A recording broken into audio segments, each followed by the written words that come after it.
الف سے امام ابو بکر، با سے بزرگ و برتر ابو بکر، تا سے تاجدار صداقت ابو بکر، سا سے ثمرۂ محنت نبوی ابو بکر، جیم سے جلیل القدر ابو بکر، ہا سے حضور کے خادم ابو بکر، خا سے خلیفہ اول ابو بکر، دال سے داعی اسلام ابو بکر، رال سے ذہین و فتیح ابو بکر، را سے رضائے خدا کا طلبگار ابو بکر، زا سے زاہد و پارسا ابو بکر، سین سے سچائی کا پیشوا ابو بکر، شین سے شاہ دو جہاں ابو بکر، سوال سے صداقت کا علم بردار ابو بکر، زوال سے ضعیفوں کی امداد کرنے والا ابو بکر، طا سے طاہر و مطہر ابو بکر، زا سے ظلم کے خلاف چٹان ابو بکر، آئین سے عامل قرآن ابو بکر، غائن سے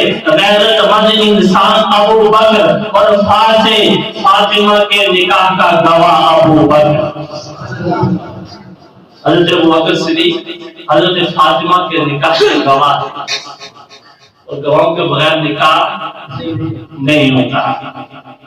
تو فا سے فاطمہ کے نکاح کا گواہ ابو بکر، قاف سے قرآن کو جمع کرنے والا ابو بکر،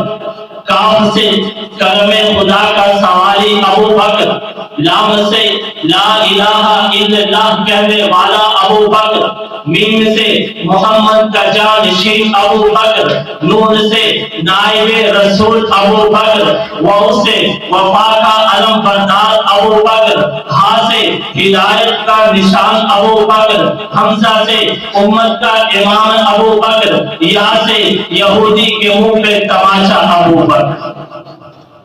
حضرت ابو بکر صدیق کی شان،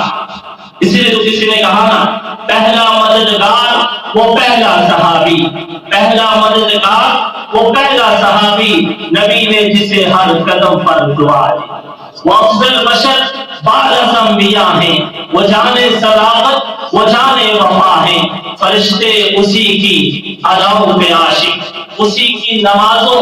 دعاؤں پہ عاشق، صحابی وہ ایسا اماموں سے اعلیٰ، محمد سے ہر دم وفا کرنے والا، وہ صدیق اکبر کے جس کا لقب ہے، وہ پہلا خلیفہ، وہ پہلا عرب ہے۔ حضرت ابو بکر صدیق رضی اللہ تعالیٰ عنہ کی شان یہ ہمیں سننی بھی چاہیے، بیان کرنی بھی چاہیے، جس سے ہمارے ایمان میں تازگی آتی ہے۔ اللہ تعالیٰ ہم سب کو صحابہ اہل بیت کی شان اور عظمت کی محبت نصیب فرمائے۔ وآخر دعوانا ان الحمد للہ رب العالمین۔